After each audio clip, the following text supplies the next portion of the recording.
barnaamijkana ay dibin maanta igu casunteen aad baan u soo dhaweynayaa su-aasha ugu horeysa ee aad weydiisay xilku waa meerto waana laga qaadi karaa waana lagu magacaabi karaa ma aha sababta aan tan u go'aansaday waxaana mas'uuliyiintii ugu horeeyay oo magacaabay madaxweynaha cusub muddo bilada oo xilkii number 1 uu kaga qaaday taas sideedaba iyadu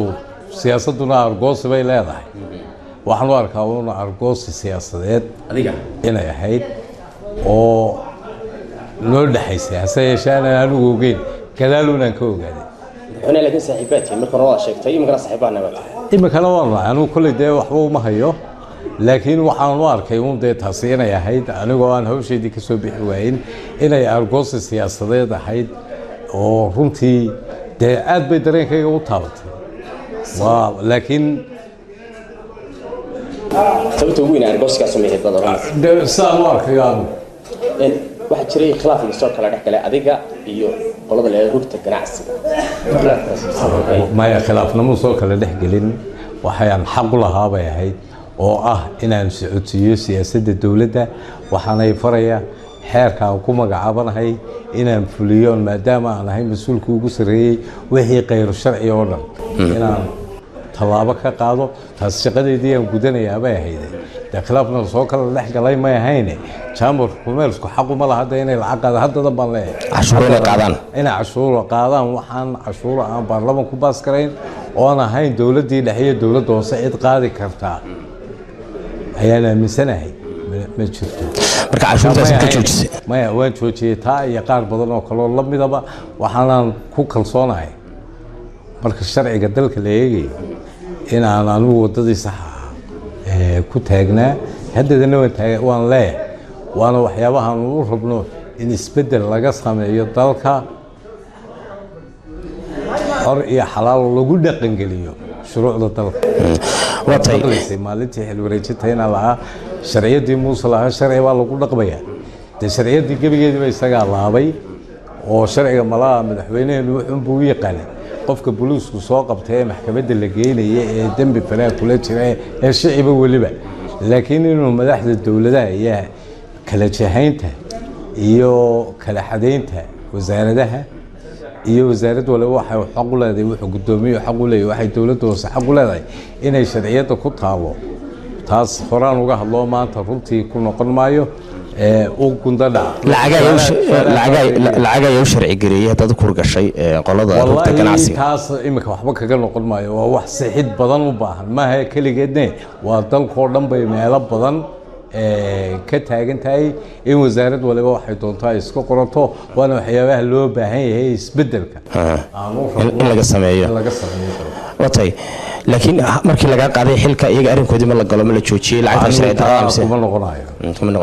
kuma noqonayo hawle ii taala maaha marka fulintan ka mid ahaa shaqadeediina waan qabsanayay laakiin maanta anu xusbi mucaarada baanay waa dhaliilaha aanu tilmaamayno ee ay leedahay dawladda Muuse Biixi ee aan ummadda markii hore ugu ballanqaadnay in wax la saxayo lana hagaajinayo taasoo waxtar u noqon lahayd hadday tahay dakhliga dawladda hadday tahay maamul wanaaga iyo hadday tahay habsami u socodkaba runtii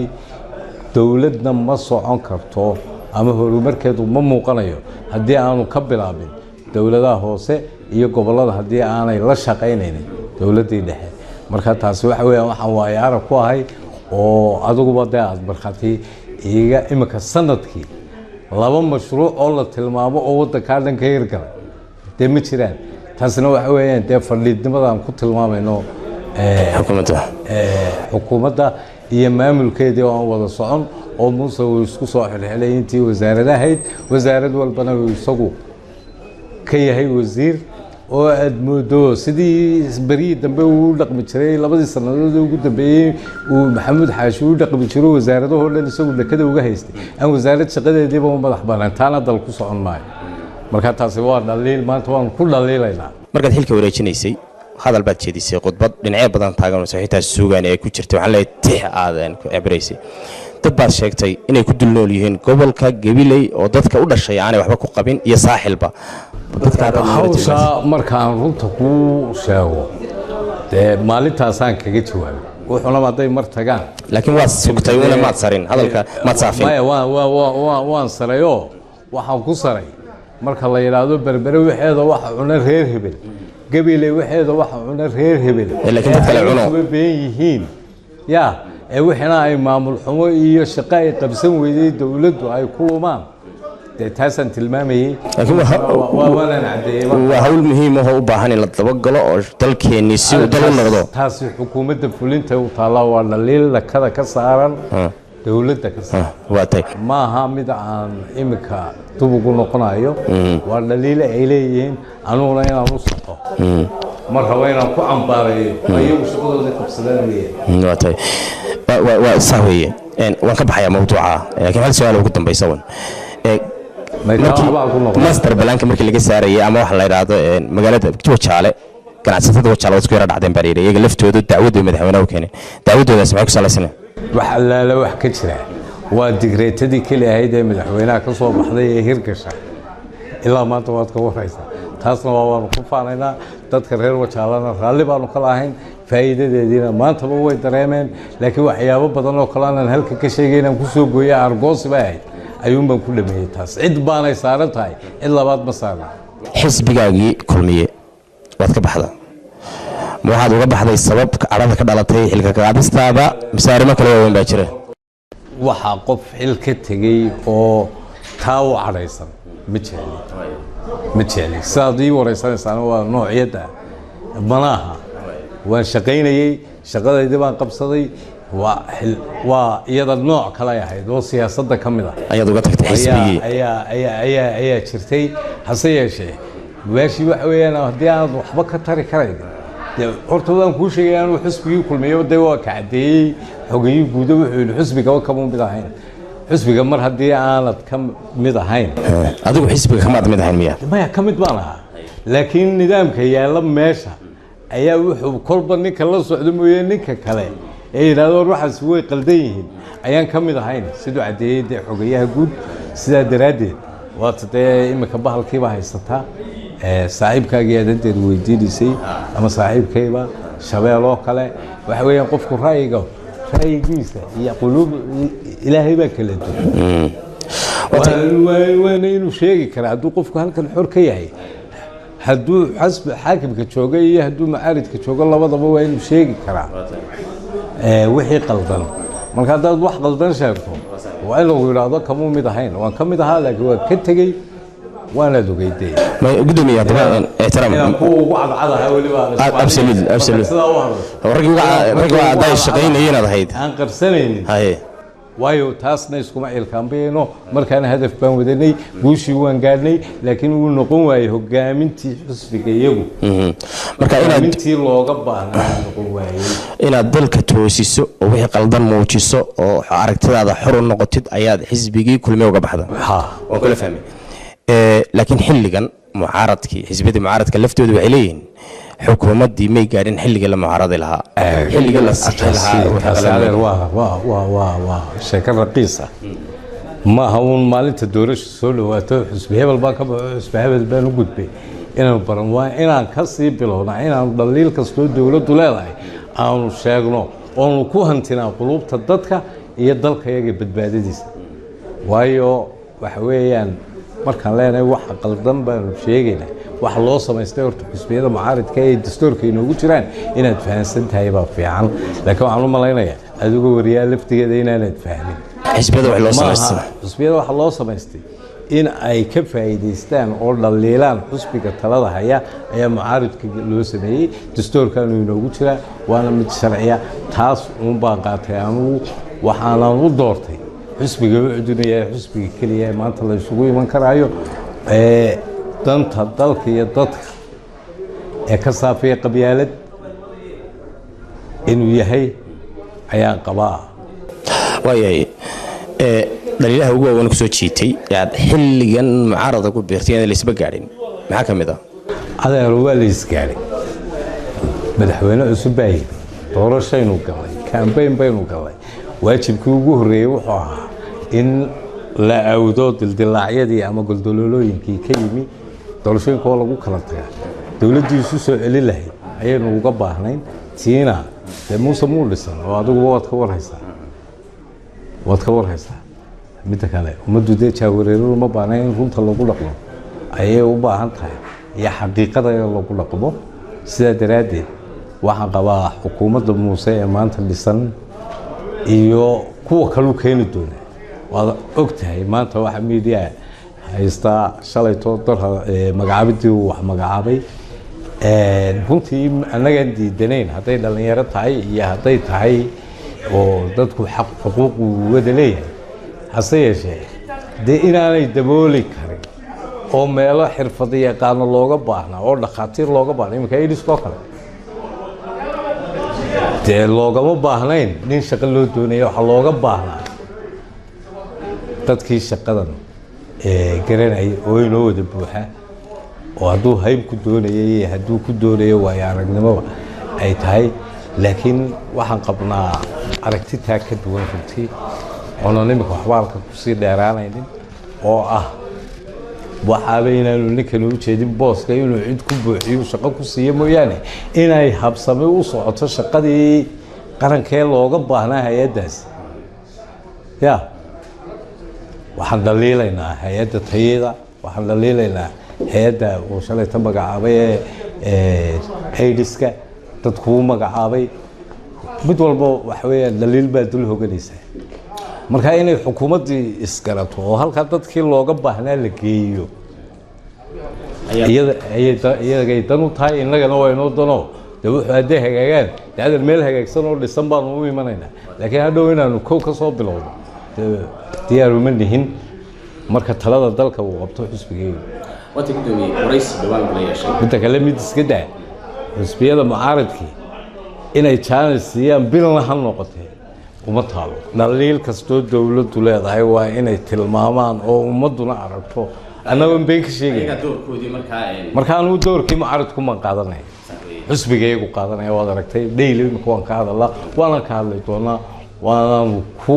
waxaanaanu qabnaa inaanu waddadii saxayd ku taagin dadku waxay qabaan madaxweyne muuse bixi inaad isla ogtihiin arrinta mucaaradada ah ucudna inaad ku biirtid isaguna halkaa ku yidhi igaga soo maysa lakin waxaa isla ognahay aynu isku mucaaradno dee baashay inaan isku fogaanin adeer maye taasi waa fikrad qaldan runtiina kuwiina yareer ee bahalaha yareer la yaacaya ayaa waxaasoo kale u quudhila aniga waa taqaanaa mabda'aygu tii horena caddaan buu ahaa ilaa afweyne maalin keliya hadal aan doonayo lama gaban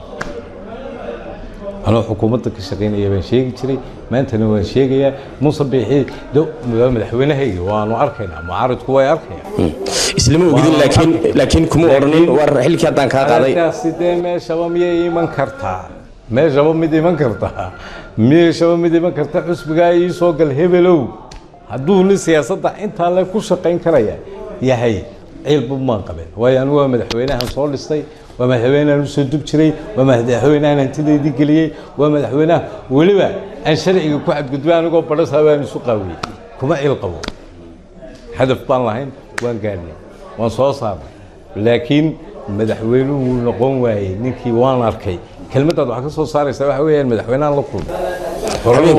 habeenkii xigi baad la kulantay ka hor baan la kulmay habeenkii ucud markaad ku biirtay kadib waad la kulantay may markaa lama kulmay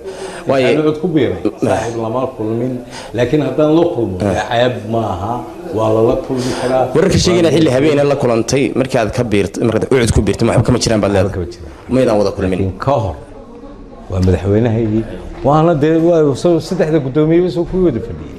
maxaad ka wada hadasheen marka kulanka maxaad ka wada hadasheen isagu shirka guddoominayay marka anigoo mucaaridana waan la kulmi karaa horena dee waanu la kulmi jirin oo wax eeba ama wax laga soo saaro adeer maaha intaad u socoteenayna intaa ahayd un baan u malaynayaa laakiin anugu mucaarid baan ahay mucaarid ku adag baan ahay waata mucaarad baa tahay kulmiye waad ka baxday inkastoo la soo shaqaysay waad ka baxday si kasta uga baxay iyaguna ha yidhahdaan nagama mid ahayn adiguna ka baxo mucaarad noqo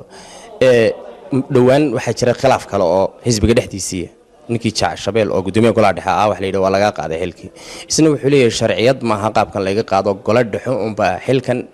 ii codeeyey oo i doortay isagana iga qaadi kara adiga haddii lagu oran lahaa arrintaa ka garanaq oo adoo ramaaha maxaad odhanayd ma dhinaca eriday baa sharciyadda haysata mise isaga sharciyadda haysata horta dhinaca eriday baa sharciyadda haysata shirweynahana way qabanayaan oo way ka ansixinayaan wax xusbiyadeena ku cusubna maaha marka waxa weeyaan runtii ninkaa waanu ka tacsiyadeynayaa nabarkaa xaqdarree ku dhacay eriskaa sharciyadda leh waxa weeyaan xusbigii de waa laga haystaa shirkiina way qabsan karaan laakiin sharciyadda lagaga qaaday mise sharci maya marka la gaadho shirweynaha de way ka xalaalaysanayaan oo tiin uu racdo ku dhacday oo kale maaha wax inoo cusub marka waxaan leeyahay waxaan jaamac odhan lahaa jaamacow nagu soo biira inuu dhinac badi ka wadaridee oo ku soo biir xusbiyada iyadan mucaaridka khaasatan xusbigayga wuxuu ku soo biir baan leeyahay xubnimada qofku wuxuu ku waayi karo marka golihii dhexe xisbigii lagu jiro intaan xilkaba marka laga tago adeer waxa suuma yaalaan meeshan waa nin baa meesha haysta haddii uu ra'yigiisa aad qaadan weydo ama fikrad kale aad keento ama aad wax tabato dee go-aan buu kaa qaadanaya sharciga doontaa ku salaysnaatee saa daraaddeed sharciga xisbigaa ku salaysan waxa weeyaan shirweynaha markay qabtaan shalay tiina warcadday kale weeyaan maaha wax inagu cusub marka waxa weeyaan intii aan layslaba gaadheen sharcinimo lagagama qaadinayo waa lagaga qaadiya ashtiko ya waxaa dhaantaa inuu halkaasi kaga hadho oo aynu gallo sidii aanay kuwaasoo kale dub u dhaceen ayaanu insha allahu tacaala ka shaqayn doonaa ee aanay xusbiyadana ugu dhacdeen waayo dee xeerkii xusbigu baa lagu waafajinayaayo maxkamadiina waxay ku tirahdeen waxa weeye ama guddidii ururadu inay ku yidhaahdaan sharci darraa lagaaga qaaday hase yeeshee waxaad samayn kartaa dhowaan munaasabad baa lagu qabtay madaxtooyada shirkaddii d b wel waxay si rasmi ula wareegtay ama horeba ula wareegtay ee ay u bilaabaysaa dibudhiskii dekadii berbera xilliga dekada la gelayay heshiiskeeda oo madaxweyne siilaanya gelaya xukuumadda adugu aad ka tirsanayd rag badan baa jiray oo aad asxaabna tihiin isla gobolla ka soo jeedaan oo aad uga soo horjeeday oo mucaarad ku ahaa laakiin maalintii dhaweyto munaasabadda joogay oo maqsuud ku ahaa qaabka u socdaan maxaa isbedelay shirkaddu waa shirkaddii dekaduna waa dekadii baan kuu sheegaya kuwaasina ilaahay baa soo hanuuniyey oo xaqiiqada ay arkeen hay-ad kasta shirkad kasta oo imanaysa dalka oo maalgelin ku samaynaysa anigu mucaarida waa soo dhaweynayay shalay markaan maxaafadkaana waan soo dhaweynayey haddii ay kuwaas dee waa saaxiibadayda halka fadhiyee siciid ilmiya ka mid yihiin haddii ilaahay soo hanuuniyey xaqii arkeen oo in waddanka la maalgeliyo waa ku soo dhaweynaynaa waxaan leenahay waa aragtidayadii oo naloogu yimiin waanay fiican tahay baan leeyahay laakiin xaqay arkeen ma muuse bixi wadday noqday siilaanya mucaarad ku haayeen muuse ogolaaday inuu yadaa reer saaxiila marka aad mucaarid tahay anuu soo mucaarid miya wixii dalka u soo kordhayay inaan diida maaha kuwa kale mucaaridkaana waan ugu baaqaya wixii dalka u soo kordhayay wanaaga ee xukuumaddu keento waa inaan ku taageerno wixii qaldanna waa inaan sida aan uga hadlayno uga hadalaabaan anigu aaminsanahay ama xusbigaygu runtii aaminsan yahay oo in badan waad aragtay iyadoo la leeyahay iyagu dowladduunbay ka mid yihiin dowladda kama mid aha waa xusbi mucaaridaanu nahay laakiin wixii wanaagsane ee dowladdu qabanayso waan ku taageeraynaa wixii qaldanna waan sheegaynaa cid walba annaga kaga horreynayna mustaqbalka xisbiyeed ka baxda kulmiye saad u aragtaa ma xisbi dumaya mise xusbi gabalkiisu dhacay oo xilligiisa dhammaanayo ayaan u arkaa oo tiriibkaa muuse ku soo baxay inuu xusbigaas ku baabi'i doono kuna guuldarraysan doono maxaad soo jeedin lahayd xilligii hore madaxweynihii hore 40 cashuu ku wareejiyey guddoomiyenimada bal xisbigii taa kama hadlayo aad noqon lahayd taa kama hadlayo hawshaas waa hawl iyaga gudahooda u taalla marka waa xasarad wixii farafarayn iyo aflagaada aanu taa ka gala waa hawl xusbigaasi leeyahay oo iyaga u taalla watay hankaaga wicid dhexdiisa marka xogayaha arrimaha gudaha lagu magacaabay laga tago muxuu yahay adeer waxa weeyaan halkan eg xusbiga mucaaridkii hankiisa iyo himiladiisu waxa weeye hadafka uu leeyahay in dalkan isbeddel laga sameeyo taladana ay mar qabato guddoomiyaha uu noqdo hogaamiyaha dalka saddex jeer buu laakiin musharax ahaa mar afraad oo sharixi lahayd taa kaaga jawaabayay xilligeedu way gaadhaysaa xilligeedu may gaadhinay laakiin waxa weeyaan mabaadi'da xusbiga uu ka wada mabaadi' wanaagsan waanu ka ilaalin badan yahay dalka iyo xukuumadda mucaarad baan taa waan gartay ugu dambeyn maxaad soo jeedin lahayd wallaahi waxaan soo jeedin lahaa xukuumadda in fulintii aad iyo aad baa runtii loogu guuldaraystay oo ad ka rahaystaa halkay nabadgelyadii maanta marayso inta buuqee magaalada ka taagan tv-giina inta uu sii daayo maalin walba qaar dhintay oo aan ilaa imika meel la saarin meyd baa saaka yaala dhakhtar ka yaala halkan oo kaliya maaha magaalooyinkii oo dhan waa la wada mid in ay fulintu qabsato shaqadeedii baa lagu soo jeedin lahaa oo waajib ku ah xukuumadda. aad baad mahadsantahay.